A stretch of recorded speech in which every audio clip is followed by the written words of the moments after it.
Good afternoon, Collective. Tarot.flo here to give you your weekly collective message. This message will be good for today, April 27th, until the end of the week on Sunday, May 3rd. Just also be mindful that Friday on May 3rd, we also have a full moon in Scorpio. I will come back and I will do an additional video for that, as well as posting my energy update for the full moon. And if I feel like you guys need it, I'll also do an Auntie Flo video this week just to check in on you guys. I've already tried to record this video like 20 times. My son is home from school today and he's making a lot of noise and being disruptive, so it's not, I wasn't able to record the video to its completion. However, I'm going to leave the cards exactly the same because this is giving full moon and Scorpio energy. Okay.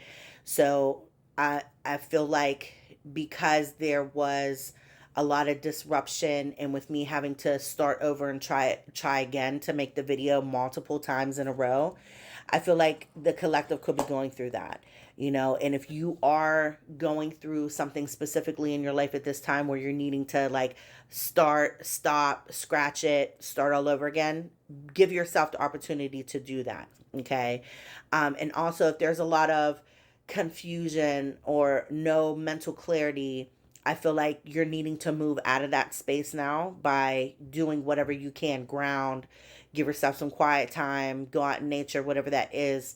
Allow yourself to have some, some solitude, because when we come to this full moon in Scorpio, I feel like things could get a little disruptive, especially in terms of, Scorpio being ruled by two planets, which is Mars and Pluto. And I feel like that Mars energy is really like activating people and disrupting things where things are going to come to the surface that are going to be really yucky and uncomfortable. Okay. So this is just a warning to be prepared for that. And if certain things start to come to the surface, because that's what full moons do, allow yourself to work through that. Okay. But so like I said earlier, I already pulled the cards, so I'm going to keep them exactly the same. And I'm just going to give you guys the message. There are 7 cards.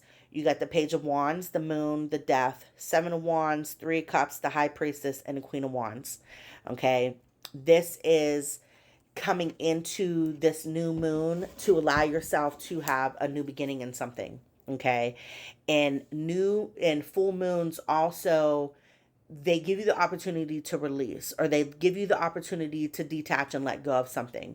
And because this full moon is in Scorpio, that's scorpionic energy, having to detach from something, having to grieve from something, having to, possibly even go through a spiritual death and become reborn again. Okay. But I also feel like the full moon, because it's about releasing, it's giving you the opportunity to put something to rest. So something has been long time coming where things are starting to drag out. Maybe you're getting irritated by it. Maybe it's just no longer comfortable for you. Give yourself the opportunity to move past that so that you can come into something brand new. With the Page of Wands here, this is a new beginning.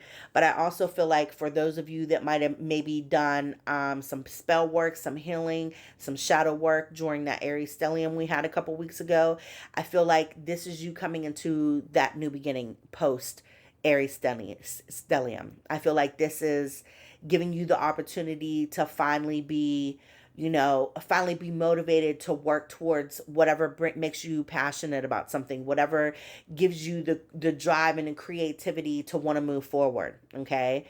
And especially as we're moving towards this full moon in Scorpio, this moon and this death here is going to be real big, because the full moon is giving you an opportunity to give you a breakthrough about something that needs to be put to rest, or something that you need to move past. Okay. I'm also hearing 1313 in 333. So this could resonate with you. If it does, just know this is a confirmation. Okay. But because we're also dealing with the death card here, it's like you might have to finally say goodbye to the old version of yourself. And I know that's going to be really difficult for the collective to be able to do, but you are standing up for yourself by doing that. You have the 7 of Wands here. You're sticking up for yourself, or you're fighting against something that, is really below you. right? This person's elevated and these people cannot reach her, however, she's still fighting instead of walking away. And I feel like that is what a lot of you could be going through or will be going through this week towards the weekend, especially once we get closer to that full moon. It's like you feel like 11:11 on the clock. It's 11:11 Eastern Standard Time, as a confirmation. So you could be having to speak up, stand up, defend yourself against something. Okay.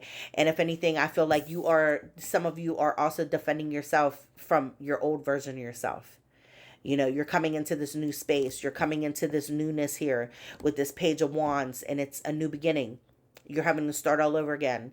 And when you come into those spaces, you're probably needing to have a conversation with yourself and letting go of your old self by saying, no, it's okay. We're gonna start all over. But a lot also, giving yourself the opportunity to thank your old version of yourself, but he or she is no longer necessary in this new space now. And I'm also saying for some of you too that it would be super beneficial for you guys to do like a living funeral, where you are, having a funeral ceremony and or ritual around putting the rest of the old version of yourself. I've done this multiple times. Okay, I'm a death doula and a grief coach, so I've done this with myself many times as I come into a new version of myself. Um, and I think that would also be a good idea, Spirit. Thank you. They want me to do a video on that. So the next video I do, we'll talk about how to do a living funeral and or ritual to, release the old version of yourself. And then post full moon, we also have this Three Cups, the High Priestess, and the Queen of Wands. This is celebration. But because I said about some of you doing spell work around that Aries stellium and Aries new moon, I feel like you're starting to see the results of that. With this High Priestess and this Queen of Wands. The Queen of Wands is kind of, it's like it's giving witchy energy. However, it's magnetic. You're attracting things to you. You're becoming an energetic match for the things that are meant to come into your life at this time. And so you're celebrating that. You're celebrating knowing that you are being initiated into your higher self. You're celebrating knowing that you're coming into the new version of yourself. And you're celebrating also understanding that you probably have this role where you're being pushed into the forefront and the spotlight is on you. So now, like, you're starting to get your recognition, or you're starting to get your flowers on people finally understanding you, maybe your mission, understanding, your purpose and things that you have been trying to do for a long time. I'm hearing for some of you, the last 2 years might have been difficult with you trying to set an intention and bring something to fruition. Okay. Um, my neighbor's playing music really loud right now. But in any case, I feel like for those of you that were doing the spell work or whatever it was during that Aries stellium, Aries new moon, I feel like you're starting to see the results of that now as we're coming to this full moon in Scorpio. It's like completing something. So maybe when you set your intentions or did some spell work or rituals around that time, there was maybe some work that you needed to do to move towards whatever it was that you were asking for. You're now getting the opportunity for you to finally either do that or see things coming into fruition for you. Okay. This full moon is going to be real big for the collective as far as just closing more things out. But because because the world is changing and we are shifting, let's also be very mindful that Uranus also transitioned into Gemini, which is going to be there until 2033, I believe. So now we're entering a new phase, a new era in our communication and our intellect and our belief systems and all of that. Okay. So that's why I feel like this full moon in Scorpio is really going to do a lot with pulling more things to the surface to allow you to finally get over it. Okay. And then at the bottom of the deck, we do have the Knight of Cups. Okay. I feel like for some of you, somebody is coming towards you to offer you something. And I feel like for the other part of you, some of you are needing to be very selfish with your own energy in your time at this time. Okay, so I hope that resonated with you guys. If it did, please comment down below. And as always, I'm also leaving my information down here so you can contact me for a personal reading. And as always, I love you guys. I'll catch you in the next one. Bye.